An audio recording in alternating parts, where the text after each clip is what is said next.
Oke, selamat pagi Sobat Pangan dimanapun Anda berada. Jumpa lagi dengan kami dari KRKP.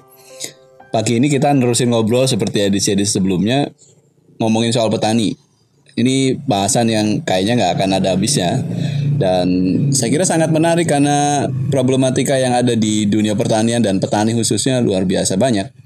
Dan mudah-mudahan dengan obrolan yang akan kita lakukan terus dengan berbagai tokoh, dengan berbagai pihak, ini akan memberikan satu penjelasan ke kita semua bagaimana rumitnya pertanian di Indonesia dan pada akhirnya harapannya sih biar kita bisa ngambil peran masing-masing, melakukan inisiatif masing-masing atas persoalan-persoalan yang ada itu gitu ya.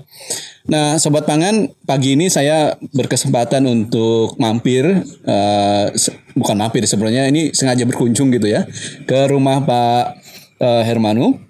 Beliau adalah staf pengajar, kemudian hari ini aktif di Tani Center LPPM IPB, dan beliau juga aktivis yang banyak sekali bergelut dengan petani. Mari kita kenalan langsung dengan Pak Hermanu. Selamat pagi Pak Hermanu.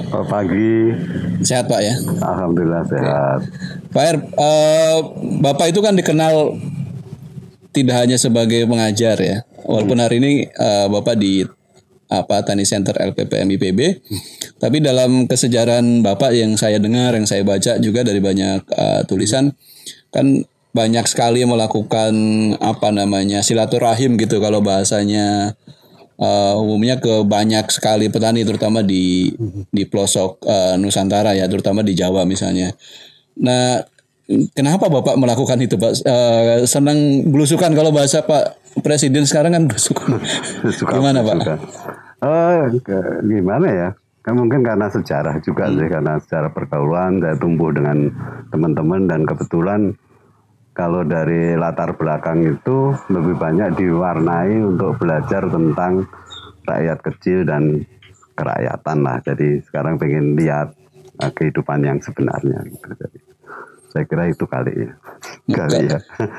Kalau Bapak kan, jadi kalau langsung ketemu itu jalan terus ketemu gitu, Bapak bisa melihat lebih dalam ya, lebih dekat bagaimana petani itu sebenarnya. Iya, lebih banyak belajar lah supaya bisa mengerti apa yang kita omongkan tentang saudara-saudara kita petani lah, gitu. Nah, dari perjalanan Bapak selama ini belusukan kemana-mana itulah, ketemu dengan petani yang ada di pinggir gunung, mungkin di tengah, kemudian ada yang di pinggir laut segala macam. Itu apa yang Bapak bisa bagi ke kita? Karena saya terutama misalnya kesempatan untuk kayak begitu tuh nggak punya Pak. Bapak punya kemewahan untuk bisa ketemu. Iya, kadang-kadang kita nyebut petani itu seolah-olah figur yang tunggal dengan tipologi yang tunggal gitu. Tapi kalau kita menyelami ke dalamnya kan sebetulnya kan banyak juga di petani itu semacam pembagian dari penguasaan terutama hubungannya dengan tanah. Jadi kalau kita ngomong petani, kita tanya petaninya ini petani pemilik yang punya tanah 50 hektar, nggak ngapa-ngapain sudah bisa hidup karena tanahnya dikerjakan oleh penggarap. Atau juga ada petani yang disebut buruh tani yang nggak punya tanah sama sekali, tapi hanya bisa bertani, dan kebisaan itu yang sebagai jasa untuk petani. Jadi kalau kita ngomong petani selalu bertanya, ada petani yang mana nih? Gitu. Jadi ketika ngomong petani kadang-kadang nanti bisa salah, banyak hal bisa salah karena kita ada subsidi pupuk yang nerima siapa ini? Petani yang punya tanah atau petani penggarapnya, atau manfaatnya diterima oleh siapa? Jadi kedetilan itu yang mungkin kadang-kadang harus kita cermati betul lah gitu. Ya, nah memang selama ini kan di umum ya, di publik kalau nyebut petani, asosiasinya petani ya sosoknya yang kayak begitu. Tanpa mungkin juga kita nggak bisa tahu juga dia itu, kalau tadi Bapak bilang stratanya kan ada yang buruh, penggarap, pemilik gitu ya. Nah kalau umum kan ngomong petani ya petani aja Pak. Ya. Nah, ini berlaku pada hampir semua atau hanya di petani padi, Pak? Saya kira semua, hampir semua, karena tidak ada kalau karena apa? Karena keterbatasan kepemilikan lahan dan lain-lain, tidak ada petani itu yang utuh hidupnya itu dari pertanian. Jadi ada juga yang menjual jasa.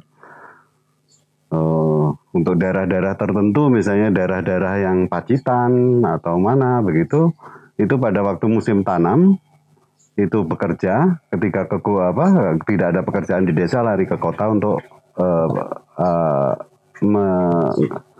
bahasanya menjual jasa. Ya. Jadi bisa jadi tukang, bisa jadi macam-macam gitu. Nanti kalau pas panen kembali lagi. Itu juga kenapa juga di beberapa daerah pilihan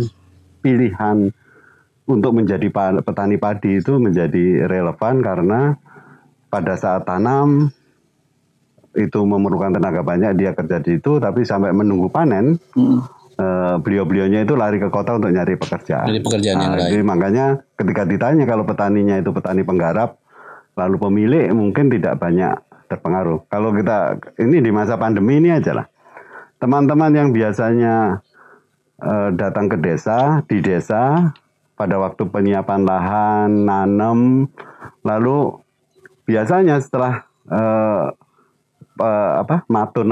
merumput pertama, mereka ke kota nyari tambahan pekerjaan untuk dapatkan pendapatan. Terus kemudian waktu mau panen balik lagi begitu ya. Biasanya begitu yang hubungan urban dan. Nah, ketika ada pandemi ini, kesempatan untuk memperoleh pendapatan tambahan itu tidak ada. Jadi hilang karena di kotanya. Hilang, jadi ada aktivitas di desa. Sementara ini harus diciptakan secara kreatif, dan itu kan jarang dilihat detail. Seperti juga di perkotaan, ketika ada masyarakat miskin kota, kita bagikan di distribusi pangannya ada, tapi kan tidak ada daya belinya. Nah, makanya juga pengetahuan detail itu mempengaruhi polisi-polisi yang kira-kira bisa dilakukan. Kalau enggak jadi karikatif. Jadi menjadi sederhana, oke lah yang di desa dapat 600.000 misalnya. Yang untuk ngisi itu. Saya kira itu. Jadi pengetahuan detail itu yang mungkin perlu. Nah, Sobat Pangan, ini jadi menarik nih. Dari pengalaman Pak Hermano keliling ke banyak pelosok Nusantara, ketemu banyak petani. Ternyata yang disebut petani itu nggak tunggal loh. Bisa dilihat dari banyak dimensi ya.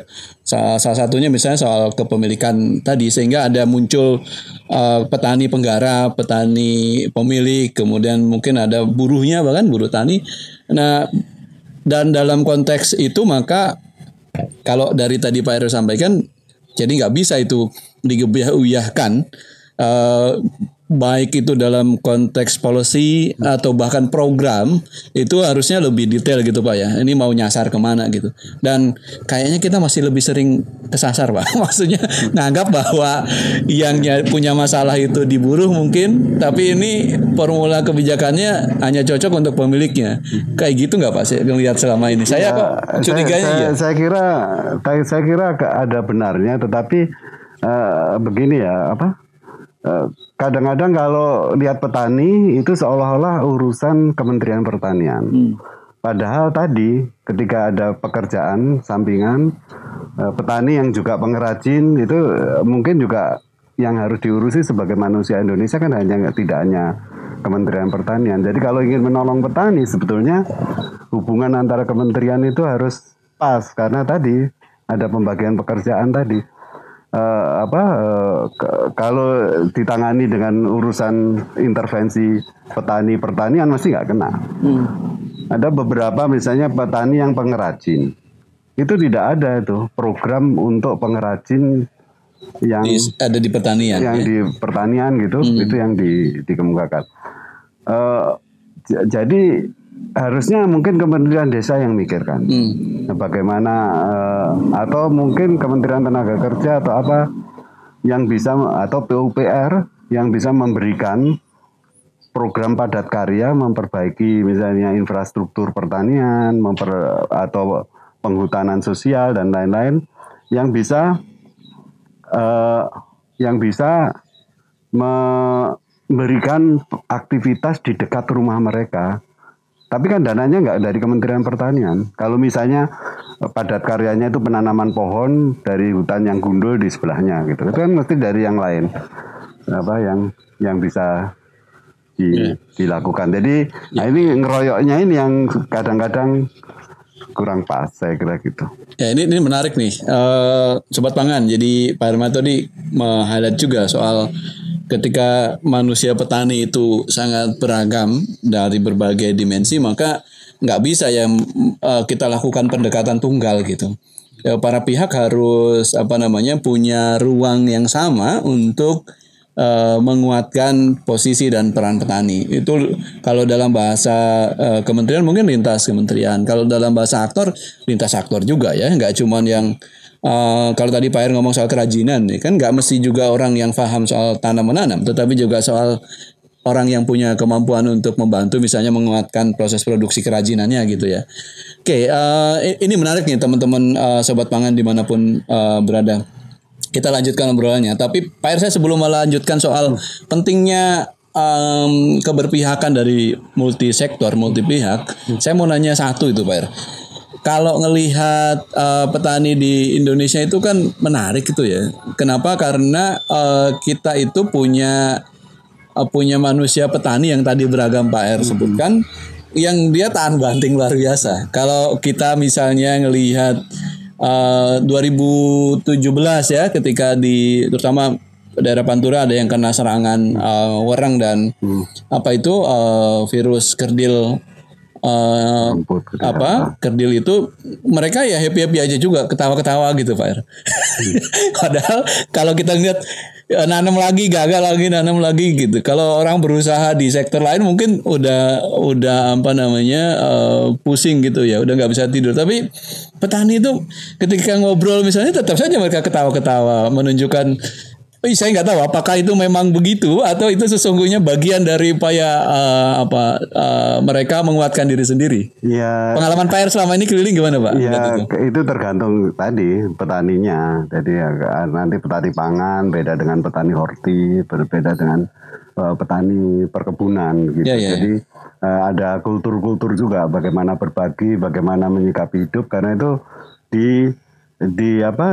dibangun dari sejarah lama. Jadi kalau pertanian tanaman pangan di mana komoditas itu banyak diatur dan petani tidak banyak inisiatif, itu menjadi sangat pasif. Makanya ketika ada program yang disebut sekolah lapang PHT dan lain-lain itu yang kita lakukan adalah menguak budaya bisu.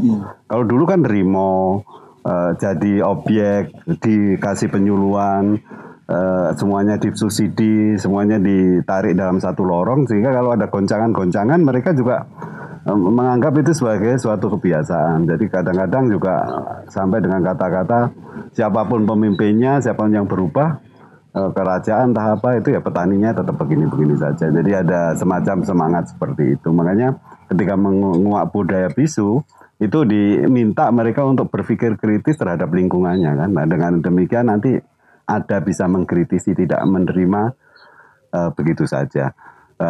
Saya kira itu yang dilakukan. Beda dengan petani hortikultura. Kalau ada goncangan harga dan lain-lain, itu mesti panik dan anunya. Jadi, tapi kalau kalau petani padi, ketahanan terhadap menderita itu kayaknya menderita itu bagian dari hidup. Jadi sudah bisa, mungkin moga-moga enggak lah, mungkin sudah bisa menikmati penderitaan lah. Jadi yang saya cerita tadi yang kita sebut di Subang kan tuh petani padi Pak ya. Padi. Nah kalau Bapak tadi mengatakan bahwa bisa jadi itu sebenarnya juga pada sisi yang lain sebagai bentuk tadi kebisuan atas situasi yang dia nggak bisa protes gitu.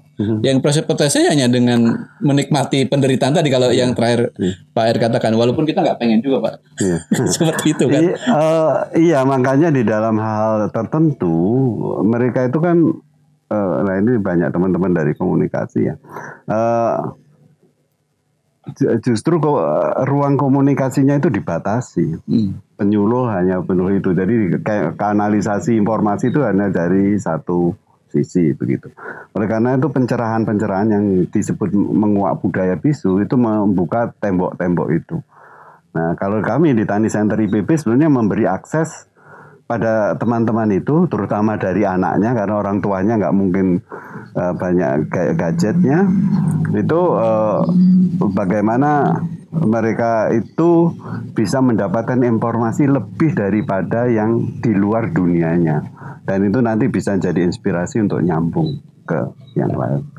Usahanya demikian. Nah, ini kan sudah teman-teman Tani Center sudah mulai mencoba membuka ruang budaya bisunya dengan mengikuti situasi zaman sekarang, Pak ya. Pakai informasi IT segala macam. Ya, saya kira itu hal yang menarik, bisa jadi sobat pangan teman-teman juga yang punya ruang kemampuan di situ ya bisa berkontribusi lah seperti teman-teman di Tani Center. Nah, Pak Er, tadi kalau kita ngelihat bahwa itu udah biasa, jadi mentertawakan penderitaan itu mungkin di petani padi ya gimana lagi, karena mereka udah nggak punya ruang tadi yang Pak Er bilang, nggak ada ruang untuk komunikasi, ekspresi gitu. Tapi kan itu situasi yang menurut saya nggak fair juga gitu. Kita harus letakkan itu ke teman-teman petani padi. Sementara hari ini kita masih juga menikmati, kita ketawa-ketawa makan nasi misalnya, ketika nasinya enak, senang luar biasa. Kita kadang lupa juga bagaimana justru yang memproduksinya itu mentertawakan penderitaannya untuk menyediakan makan kita gitu. Nah, menurut Pak Er tadi kan udah mulai, Pak Er juga di awal, di tengah tadi dan awal sudah mulai menyebut bahwa harusnya ruang-ruang kolaborasi untuk meniadakan situasi ini kan harus dikuatkan gitu, Pak ya. Iya. Kalau tadi Pak Er ngomong misalnya arus informasi contoh kecil. Tadi Pak Er juga menyinggung soal bagaimana negara lewat pemerintah memfasilitasi memungkinkan penguatan-penguatan terjadi yang itu harusnya antar kementerian, antar departemen jadi kuat. Pak Er, bagaimana Pak Er melihat ini? Apakah memang itu yang harus kita kuatkan, atau kalau iya, selama ini seperti apa dan harusnya seperti apa penguatan-penguatan itu?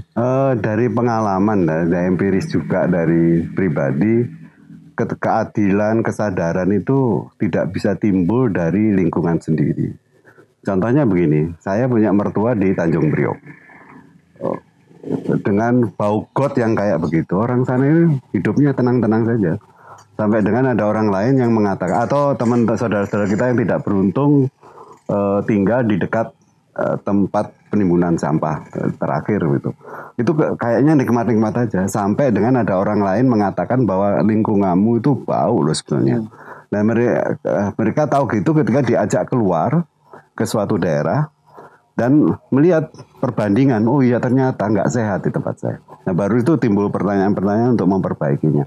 Dari banyak hal yang dialami oleh petani tanaman pangan itu kalau dipikirkan sendiri oleh orang-orang tanaman pangan dan lain-lain mesti nggak ketemu, karena bahasa kita itu bagian dari membuat masalah, nggak mungkin lah yang membuat masalah itu bagian dari solusi.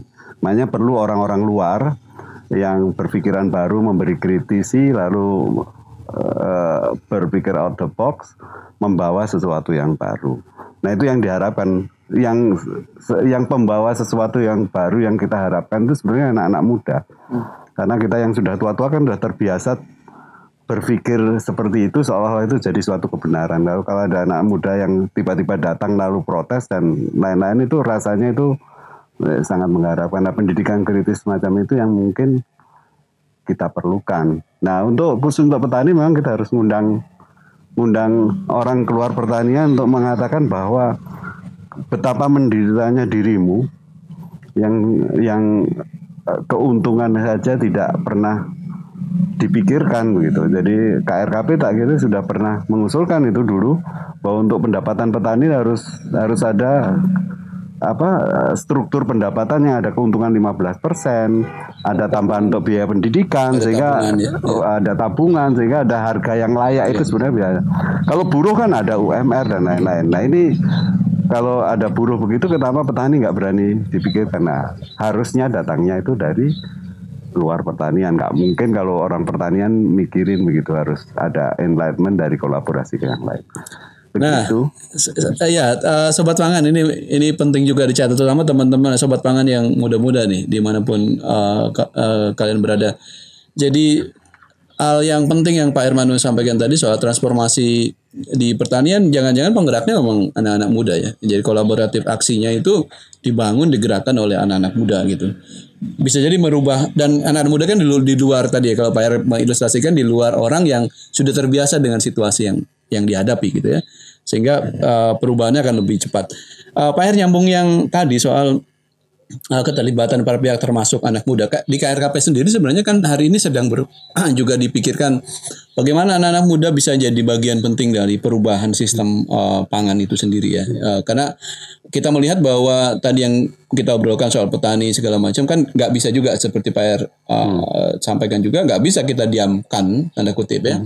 Harus ada satu proses pembelaan gitu, kalau atau membuka ruang mereka untuk kritis, untuk berubah gitu. Nah, keterlibatan para pihak jadi kunci. Nah, di KRKP sendiri sedang berpikir bagaimana kayaknya kita menjadi penting deh untuk melakukan satu transformasi sistem pertanian, atau dalam lebih luas kita ngomong sistem pangan yang lebih luas gitu ya, di mana petani jadi subjeknya di situ gitu. Dan anak muda jadi aktor kuncinya. Nah, Pak R sendiri gimana melihat, apakah memang kita sudah selayaknya atau sudah sepatutnya melakukan satu reform atau transformasi sistem pertanian dan pangan kita menjadi lebih tadi bagaimana adil terutama bagi teman-teman petani? Saya melihat itu harus jelas betul subjeknya. Subjeknya apa? Apakah ini subjeknya itu adalah warga negara yang negara punya hak untuk menjaga kesejahteraannya, lalu dia dimuliakan melalui usaha pertanian, atau subjeknya yang lain. Jadi dan ini akan sangat spesifik lokasi, misalnya bagaimana kita bisa membantu saudara-saudara kita itu menjadi sejahtera dengan kondisi lahan yang 0,4 hektar dan dipaksa nanam padi. Itu kan ada kepentingan untuk nanam padi, tetapi insentif untuk sebagai ganti menanam padi tidak ada. Kalau dia dibebaskan misalnya 1/4 hektar nggak nanam padi tapi nanam palawija atau hortikultura, mesti bisa, dan itu bisa menarik. Tapi kalau ada keharusan atau keinginan atau negosiasi supaya dia nanam padi, harus ada benefit yang diberikan pada penanam padi itu, misalnya bebas PBB, uang kuliah anaknya BPJS kesehatan gratis misalnya, karena dia tidak punya peluang untuk mendapatkan sesuatu yang lebih dari tanah yang dia usahakan. Agak itu, jadi tergantung subjeknya. Nanti kalau nanti pangan, makanya ada yang kalau di padi, kalau punya 2 hektar mungkin baru bisa sejahtera. Syukur-syukur bisa 10 hektar. Tapi kalau dapat kepemilikan itu harusnya meninggalkan Jawa kan. Nah itu tata kelola agrarianya harus dicermati betul. Jadi memang harus berani berpikir detail sih sebelum mengambil kesimpulan umum. Saya kira. Ya, artinya kalau gitu perubahan di sistem pertanian atau pangan tadi juga satu harus clear subjeknya siapa, kemudian lebih detail gitu Pak ya. Tidak hanya subjek tetapi juga tadi Bapak ngomong soal agrarian, kemudian soal insentif, soal ada ruang kebebasan bagi tiap petani, tidak ada pemaksaan gitu. Itu jadi kunci-kunci yang harus dilakukan. Selain itu apa Pak? Kalau kita mau kalau pengen berpikir agak lebih detail dikit, mungkin kita harus belajar tentang bagaimana masing-masing desa itu punya neraca pangan sendiri, lalu menentukan sistem kedaulatan pangannya. Jadi ada desa-desa yang mesang penghasil pangan, itu bagaimana diukur lumbungnya, lalu ada resi gudang. Untuk desa-desa yang memang tidak bisa menghasilkan pangan kan sistem kedaulatannya yang beda. Dan dari masing-masing desa itu akan punya strategi masing-masing untuk bagaimana menghidupi warganya. Jadi nanti kalau pakai frame berpikir KRKP ada 4 pilar itu kan. Apakah dia ini akan lebih banyak membuat desanya lebih bisa mengakses pangan tapi tidak bisa menyediakan, kan pilihan-pilihan itu artinya impor dan lain-lain kan bukan sesuatu yang kalau di tingkat desa kan bukan sesuatu yang tidak dihindari, tidak semuanya harus disediakan dari desa kan. Untuk desa-desa penghasil nanas ya mungkin dia menghasilkan nanas dengan baik dan proses sehingga akses untuk mendapatkan pangan bisa bekerja sama dengan desa yang lain. Seperti itu. Jadi saya sih bercita-cita kalau masing-masing desa punya pilihan kedaulatan pangannya, punya neraca pangannya, lalu dikumpulkan ke atas, nanti masing-masing emerging properties itu bisa dikasih. Nah, nggak tahu itu mimpi, nggak tahu apa, tapi nggak. Ya, saya kira itu jadi penting apa ya? Bagaimana sesungguhnya tiap ngomong soal cadangan pangan juga gitu. Jadi transform atau perubahan sistem pangan atau pertanian kita harusnya relate juga dengan ngomong soal salah satunya adalah cadangan pangan. Nah, terakhir mungkin nih Pak R, khusus untuk misalnya petani saudara kita yang di sektor pertanian padi ya, itu Bapak ngelihat situasinya kan kita udah obrol dari tadi ya, tapi ke depan secara spesifik misalnya petani padi yang dia penggarap misalnya, atau dia mungkin penyewa gitu ya, yang memang kecil-kecil olahan dan juga termasuk buruh. Nah, langkah strategis apa yang harusnya yang kita lakukan? Kan ada juga yang mengatakan bahwa kalau begitu perlu bermitra misalnya dengan dengan para pelaku ekonomi yang lain ya, berberasan yang lain. Ada juga yang ngomong nggak cukup itu, harus ada kendali atau campur tangan yang besar dari pemerintah misalnya terkait harga, input dan seterusnya. Ada yang ngomong juga nggak usah perbagian gitu, semuanya disuruh duduk bareng itu, dukung mereka gitu. Nah Pak R gimana melihat pandangan ini? Ada aturan-aturan yang boleh dibuat umum tapi disesuaikan dengan lokasi. Misalnya untuk memastikan kesejahteraan kaum buruh tani ya, itu misalnya undang-undang bagi hasil. Itu mungkin bisa diterapkan sesuai dengan itunya kondisi daerahnya. Jadi misalnya kalau panen bawonnya berapa dan lain-lain kan bisa dilakukan itu. Undang-undang bagi hasil sebagai dasar lah itu ya. Itu tetapi juga ada tentang infrastruktur yang mungkin harus dikembangkan dari pemerintah. Jadi untuk fasilitasi itu mungkin harus dikembangkan juga oleh pemerintah. Misalnya ketersediaan air, infrastruktur untuk pemasaran dan lain-lain harusnya dilakukan itu. Ya, jadi memang kolaborasi itu jadi kata kunci juga ya Pak. Iya. Para pihak tadi jadi satu kunci yang penting. Nah, teman-teman sobat pangan dimanapun berada, nggak kerasa nih, udah hampir setengah jam lebih ya rasanya, udah setengah jam lebih bahkan kita ngobrol dan masih banyak hal sebenarnya yang mau kita gali dan dengar dari pengalaman Pak Hermanu. Tetapi bahwa pada akhirnya ada dua hal yang saya kira yang perlu kita highlight. Yang pertama adalah kalau ngomong petani tadi, sesungguhnya petani itu siapa gitu ya. Kita ngomong petani yang di mana, level mana, situasinya seperti apa, itu harus cukup clear. Yang kedua memang dalam konteks pengembangan pertanian dan perubahan di sistem pertanian pangan, kolaborasi, keberpihakan, dukungan dari para pihak menjadi penting. Tentu dengan catatan tadi harus menyasar subjeknya yang jelas ya Pak R. Jangan sampai keliru.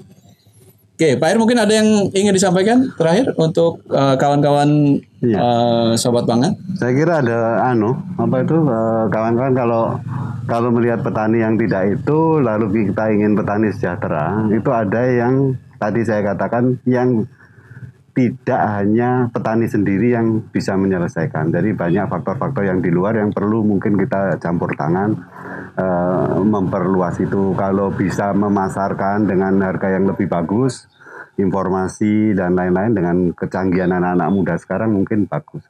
Jadi mungkin sekarang ini banyak sekali beras-beras yang menumpuk dan tidak terjual di desa. Jadi mungkin juga bisa coba-coba menyambungkan dengan itu. Jadi terutama kesadaran bahwa sebetulnya mereka itu terlalu menikmati apa yang ada yang sebetulnya kurang sejahtera lah. Jadi tadi harus ada penyadaran diajak keluar dari zona nyamannya. Ya. Saya kira itu.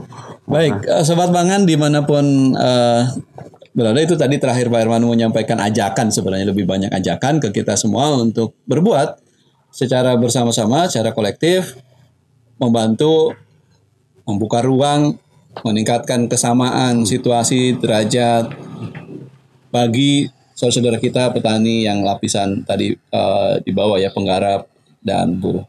Saya kira demikian obrolan kita pagi ini. Kita sambung di edisi berikutnya dengan